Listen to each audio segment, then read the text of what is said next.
हाँ जी, नमस्कार। UP education centre की ऑनलाइन कक्षा में आप सभी का स्वागत है।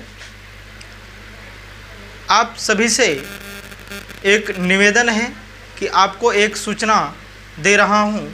आप समझिए कि लगातार 2 दिन से हमारा वीडियो अपलोड नहीं हो पाया था। कुछ टेक्निकल प्रॉब्लम होने की वजह से हम वीडियो उपलब्ध नहीं करा पाए आप लोगों के लिए, जिसके लिए मैं दुख व्यक्त करता हूं। आज का वीडियो हम स्टार्ट करेंगे। पिछला वीडियो हमारा जो रहा होगा लेक्चर 10, वहां से आगे से हम अपलोड करने वाले हैं, आपसे बात करने वाले हैं।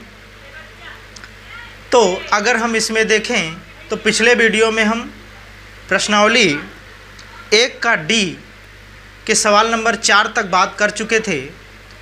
अब हम देखेंगे उसी के आगे जस्ट प्रश्नावली 1 का डी के सवाल नंबर 5 से। तो चलिए देखते हैं भाई क्या है। तो यहाँ पे हमें बात करना है प्रश्नावली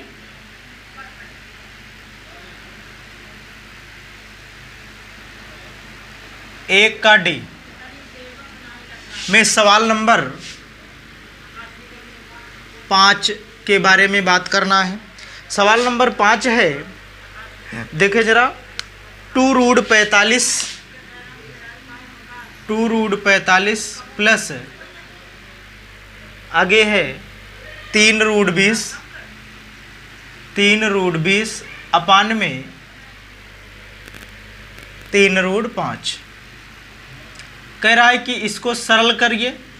सरल करने के बाद ये पता करिए कि ये जो संख्या है पूरा का पूरा ये परिमेय है या अपरिमेय है। ठीक है भाई, आपको इसमें पता करना है कि ये संख्या परिमेय है या अपरिमेय है। बात समझ गए? चलिए इसको हम सॉल्व करते हैं भाई। इस तरीके से देखो, सबसे पहले हम इसको थोड़ा सा सरल कर दें तो 45 को हम लिख सकते हैं 2 रूट के अंदर 9 गुणे 5 लिख सकते हैं, प्लस ये 3 रूट के अंदर 5 गुणे 4 और नीचे जो है वो 3 रूट 5 तो है ही। ठीक है भाई, अगला स्टेप हमारा रहेगा, देखो किस तरीके से इसको करेंगे। देखो 9 का वर्गमूल होगा तो 3 बाहर आ जाएगा, तो 3 दूनी 6 हो जाएगा, 6 रूट 5 प्लस 4 का वर्गमूल होगा, 2 बाहर आ जाएगा, तो इधर भी 6 रूट 5 और अपान में 3 रूट 5।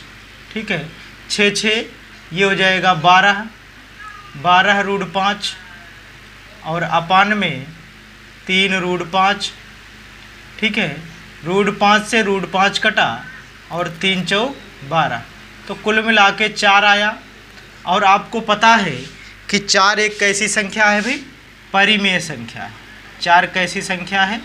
परिमेय संख्या। परिमेय संख्या। यहाँ तक बात समझ में आई? देखो भाई, यही करना था इस सवाल में, इसको आपको सरल करना था। सरल करने के बाद ये बताना था कि क्या ये परिमेय है या अपरिमेय। तो जब हमने इसको सॉल्व किया तो हमें ये क्या निकल के आया भाई? परिमेय संख्या निकल के आई। तो चलिए अब हम बात करते हैं सवाल नंबर 6 पर। बताइए कि करणी के अंदर 1029/147 परिमेय है या अपरिमेय। ये 1029/147 क्या है भाई? परिमेय है या अपरिमेय। तो इसको जब हल करेंगे, देखो 147 3 से कटने वाली है, 3 चौक 12 और 3 9 27। क्या ये 1029 कटेगा क्या? 3 त्रिका 9, हाँ भी कटेगा। तो इसको काट दीजिए। तो यहाँ पे देखो इस तरीके से इसको जब 1029 और बटे में 147 3 से काटिए तो ये हो जाएगा 3 चौक 12, 3 9 27 और इसको काटेंगे 3 त्रिका 9, 3 चौक 12, 3 त्रिका 9, 7 से काटिए तो ये हो जाएगा 7 7 49, ये हो जाएगा हमारा 7 चौक 28 और 2 6, 7 9 63, 7 7 49। तो ये जो हमारा निकल के आया भाई, क्या निकल के आया? कुल मिला के 7 बार, तो √7 आ गया। कितना आ गया भाई? √7। √7 आपको समझ में आता होगा कि पीछे हम सिद्ध भी कर चुके हैं कि ये एक कैसी संख्या है भाई? अपरिमेय संख्या। कैसी संख्या है? अपरिमेय संख्या है। बात समझ गए? इस तरीके से देखो भाई, हमें कुछ नहीं करना है, सीधा सीधा हमने इसको काटा। काटने से पता चला कि 147 7 बार में काट देगा तो कुल मिला के 7 आया, और उस √7 को हम कह सकते हैं कि ये भाई एक परिमेय संख्या नहीं है, ये एक अपरिमेय संख्या है। तो चलिए अब चलते हैं अगली सवाल पर, जो कि हमारी है सवाल नंबर 7। सवाल है, देखो 7वां सवाल है, 3/8 को आप दशमलव रूप में करेंगे। तो दशमलव रूप में देखो, यहाँ कम है, ये ज़्यादा है, तो यहाँ पे दशमलव बढ़ाइए। सबसे पहले दशमलव बढ़ाएंगे 30 हो जाएगा, 8 तिरिक 24, और उसके बाद 6 30 हो जाएगा, 8 7 56, 8 पंजे 40। ये इसका दशमलव रूप होगा। मतलब आपको भाग देना है, सीधी सी बात है, तो आप भाग देंगे तो ये आंसर आएगा। समझ में आई बात? अब हम चलते हैं सवाल नंबर 8 पर। दशमलव के कितने स्थानों के बाद 6/1250 का दशमलव प्रसार शांत होगा? ठीक है, 8वां ये है कि 6/1250 का प्रसार शांत हो जाएगा। दशमलव के कितने अंकों के बाद? दशमलव के कितने अंकों के बाद 6/512 का जो प्रसार है शांत हो जाएगा? तो चलो इसको भाग देकर भी भाग देकर भी चेक कर सकते हैं। तो यहाँ पे भाग देंगे तो ये 6 भागे कितना होगा भाई? 1250। देखो 0 दशमलव बढ़ाया, 1 0 बढ़ाया 0, और ये एक बार और 0 बढ़ाया, 1 0 इधर। अब जाके भाग जाएगा तो 6000 का मतलब 12 चौक 48, 12 पंजे 60, तो ये 4 बार जाएगा।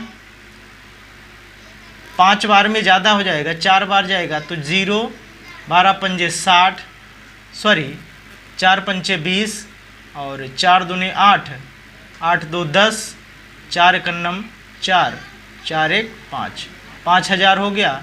शेष हमारा कितना बचा भाई? 1000। 1 दशमलव बढ़ाएंगे 10000 हो गया। तो देखो अब ये 12 8 96, 12 8 96 और 400, ये 8 बार जाएगा कुल मिला के, और ये 10000 आ जाएगा।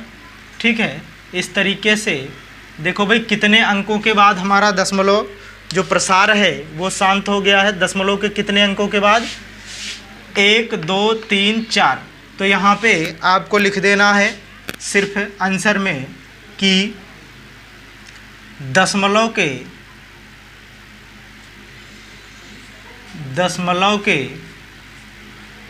4 अंकों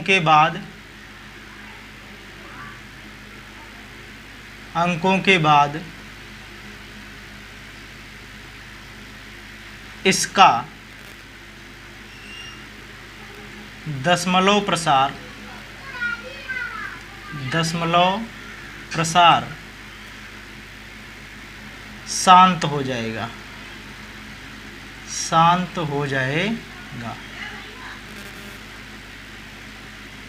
समझ पाए भाई? दशमलव के 4 अंक के बाद देखो 1 2 3 4 हमने भाग दिया तो इस तरीके से आया। तो यहाँ तक बात समझ में आई होगी। अब चलिए अगली सवाल देखते हैं। सवाल नंबर 9, बिना भाग विधि के 15/4 प्लस 5/40 को दशमलव रूप में व्यक्त कीजिए। 9वां है, किसको व्यक्त करना है भाई? 5/4, 15/4, 15/4 प्लस 5/40, 5/40 को किस रूप में बदलना है भाई?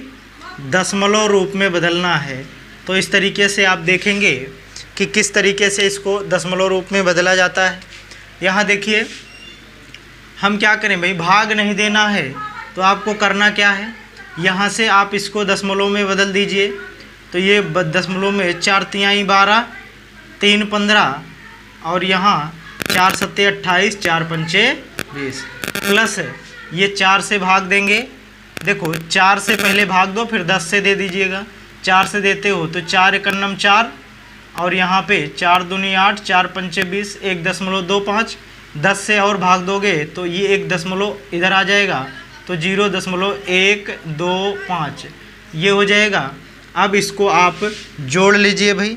जब इसको जोड़ेंगे तो यहाँ पे 0 है, तो ये हो जाएगा 5, ठीक है 5, और ये 5 2 7 हो जाएगा, और ये 7 1 8 हो जाएगा, 0.3 3.875 ये हमारा क्या आएगा भाई, आंसर आएगा। दशमलव रूप हमने बना दिया बिना भाग की क्रिया किए। देखो इसको हमने भाई पॉइंट में बदला, फिर दोनों पॉइंटों को जोड़ दिया। क्लियर है भाई, यहाँ तक बात क्लियर है। अब हम चलते हैं सवाल नंबर 10 पर। सवाल नंबर 10 में ये कह रहा है कि परिमेय संख्या 257/5000 के हर को 2 की पावर m गुणे 5 की पावर n के रूप में लिखिए, जहाँ m तथा n ऋणोत्तर पूर्णांक हैं। इसके बाद बिना वास्तविक विभाजक के इसका दशमलव प्रसार ज्ञात कीजिए। तो सबसे पहले हम 2 की पावर n और 5 की पावर n के रूप में लिखते हैं। तो यहाँ पे हमारा 10वां जो सवाल है ये कह रहा है कि कितने को भाई, 257/5000 को, 257/5000 को आपको बदलना है 2 की पावर m और 5 की पावर n के रूप में। तो सबसे पहले हम हर का क्या करते हैं भाई, हर का क्या करते हैं, खंड करते हैं। तो हर को ही बदलना है तो हर का खंड करो। इधर देखो 5000 का जब हम अभाज्य खंड करते हैं, 2 से काटो भाई, ये हो जाएगा 2 दूनी 4, 2 पंचे 10, 00, फिर 2 से काटो, 2 एकन्नम 2, 2 दूनी 4, 2 पंचे 10, फिर 2 से काटिए, 2 छंग 12, 2 दूनी 4, 2 पंचे 10, 5 से काट दो, 5 से हो जाएगा 125, फिर 5 से काट दो 25 हो जाएगा, फिर 5 से काट दो, फिर 5 हो जाएगा, और 5 से काट दो ये 1 हो जाएगा। इस तरीके से इसमें खंड हुआ भाई। देखो 2 कितनी बार दिख रहा है, यहाँ से यहाँ तक देखें तो 3 बार 2 है और 4 बार 5 है। तो इसको हम लिख सकते हैं, देखो इसके सॉल्व में क्या होगा आप ध्यान देना ज़रा। इसको हम लिख सकते हैं 257 बटे में 2 की घात यम और गुणे किस में लिखना है भाई, 5 की घात n के रूप में लिखना है। तो यम और n कह रहा है कि ऋणोत्तर पूर्णांक हैं। तो देखो 2 कितनी बार है भाई, तो ये हो जाएगा 257 बटे में 2 की घात क्या हो जाएगा, 3 हो जाएगा, और गुणे 5 की घात कितना हो जाएगा भाई, 5 की घात 4 हो जाएगा। ये तो हमारा एक आंसर बन गया कि भाई हर को आपको 2 की पावर m और 5 की पावर n के रूप में लिखना है, एक आंसर बन गया। और दूसरा आंसर ये बनेगा कि भाई इसको आपको बदलना है किस में, दशमलव संख्या में, दशमलव रूप में बदलना है। तो आप सीधा सीधा एक बार आप 5 से भाग दे दो, यहाँ से हम दशमलव रूप में बदलेंगे, ध्यान से देखना। एक बार 5 से भाग देते हो तो ये हो जाता है 5 पचम 25, और ये 5 एकन्नम 5, 2 5 चौक 20, ये बटे 1000 हो जाएगा। क्या देखो 5 से तो हम भाग दे दिए हैं, 5 गुणे 1000, इसमें 5 का दे दिए। अब हमें कितने का देना है भाई, 1000 का। तो आसान है, अब 1000 का भाग देने के लिए आराम से दशमलव को 3 अंक इधर आप खिसका दो। तो जब इधर खिसकेगा तो 2 अंक है, 1 अंक 0 और लेंगे, तो 0.0514 ये हमारा इसका क्या हो जाएगा भाई, दशमलव रूप वाला आंसर हो जाएगा। तो दोनों आंसर आपके समझ में आए होंगे, बात को समझिएगा ज़रा। इस तरीके से इस सवाल को आपको लगाना है। देखो हमने क्या किया भाई, सबसे पहले हर का खंड किया, तो उसमें 2 की पावर m मतलब 2 की पावर 3 हो गया, और 5 की पावर n का मतलब 5 की पावर 4 हो गया। ये आपका एक आंसर बन गया। हर को हमने उस रूप में लिख दिया। उसके बाद कह रहा है कि इसको दशमलव रूप में लिखो, तो हमने भाई एक बार 5 से भाग दे दिया, फिर 1000 से भाग दे दिया। बात समझिएगा। इस तरीके से आपको जो है यहाँ तक बात समझ में आई होगी। चलिए सवाल नंबर 11 है। क्या है भाई सवाल नंबर 11 सवाल नंबर 11 ये कहता है कि कुछ वास्तविक संख्याओं के दशमलव प्रसार नीचे दर्शाए गए हैं। प्रत्येक स्थिति के लिए निर्धारित कीजिए कि यह संख्या परिमेय संख्या है या नहीं। यदि यह परिमेय संख्या है और P/Q के रूप की है तो Q के अभाज्य गुणनखंडों के बारे में आप क्या कह सकते हैं। कह रहा है कि आप निर्धारित कीजिए कि नीचे जो भी संख्याएं हैं वो परिमेय है या नहीं है। अगर परिमेय हैं तो उसके हर के अभाज्य खंड के बारे में आप क्या कह सकते हो कि क्या स्थिति बनने वाली है। तो पहला वाला सवाल है 43.1 से 9 तक है भाई। क्या है 43.1 2 3 4 5 6 7 8 और 9। बात को समझना ज़रा, इसमें क्या क्या हमें लिखना है, क्या क्या हमें बताना है भाई। इसमें आपको करना है, सबसे पहले आप देखो कि कैसे ये कैसी संख्या है। तो आपको पता है कि जो संख्याएं शांत दशमलव वाली होती हैं या फिर अशांत आवर्ती होती हैं, जो संख्याएं शांत दशमलव वाली होती हैं और अशांत आवर्ती होती हैं वो संख्याएं हमारी क्या होंगी भाई, परिमेय संख्या होती है। और अशांत अनावर्ती वाली जो संख्याएं होती हैं उनको हम अपरिमेय संख्या कहते हैं। तो यहाँ पे आपको देखने से पता चल रहा होगा कि देखो भाग देते देखते संख्या जब दशमलव के 9 तक पहुँची है तो शांत हो गई है। इसके आगे ना तो डॉटेड है और ना ही कोई बार लगा है। तो यहाँ से देखने से ये पता चल रहा है कि भाई ये संख्या शांत दशमलव प्रकार की है। तो जब संख्या शांत दशमलव प्रकार की है तो हम इसको कहेंगे भाई कि ये कैसी संख्या है, परिमेय है। ये परिमेय है, परिमेय है। तो कह रहा है कि अब इसका जो हर होगा, हर के बारे में आप क्या कह सकते हो, हर के अभाज्य खंड के बारे में आप क्या कह सकते हो।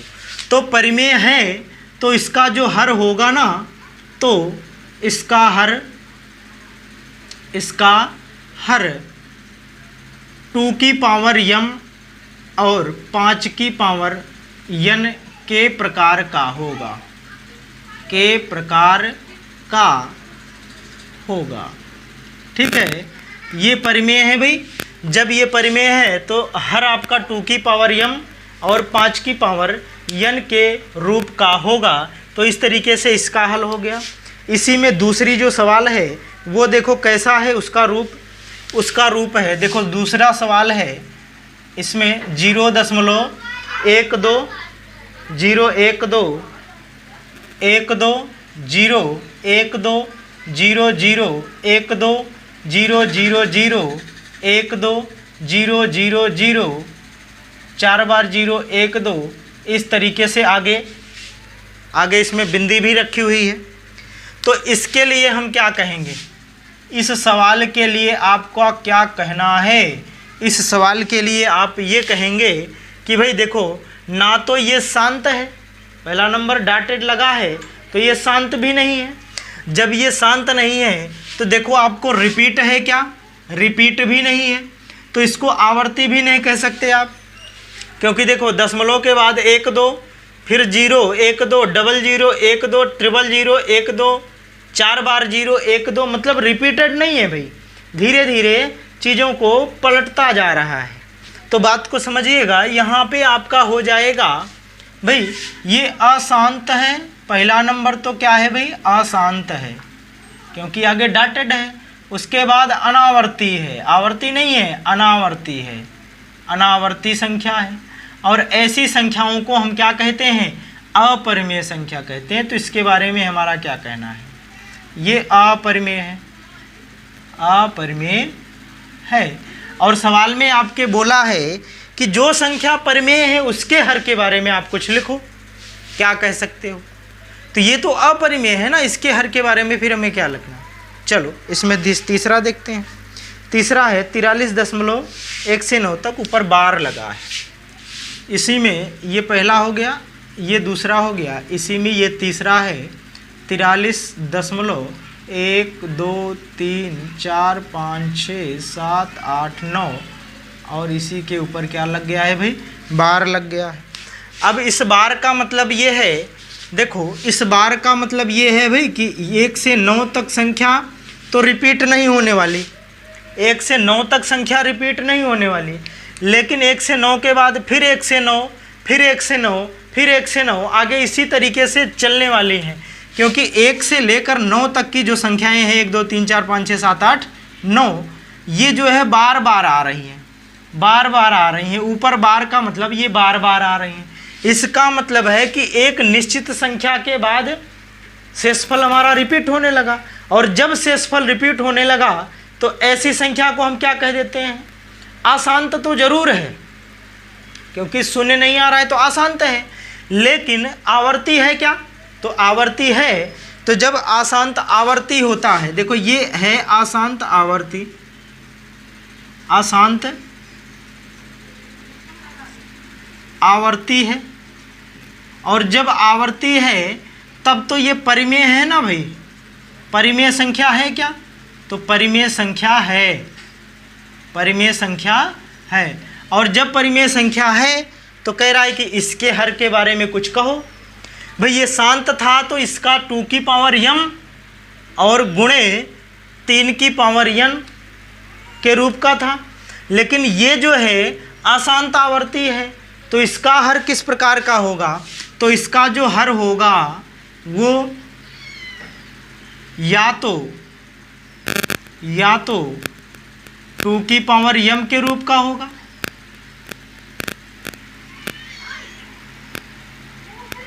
टू की पावर m के रूप का होगा, तथा अन्य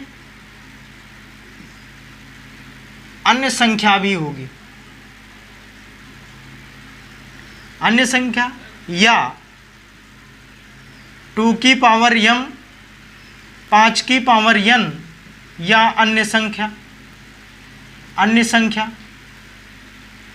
या इसमें एक बात और हो सकती है, 5 की पावर n या अन्य संख्या, अन्य संख्या। तो इस रूप का इसका हर होगा। बात को समझना जरा।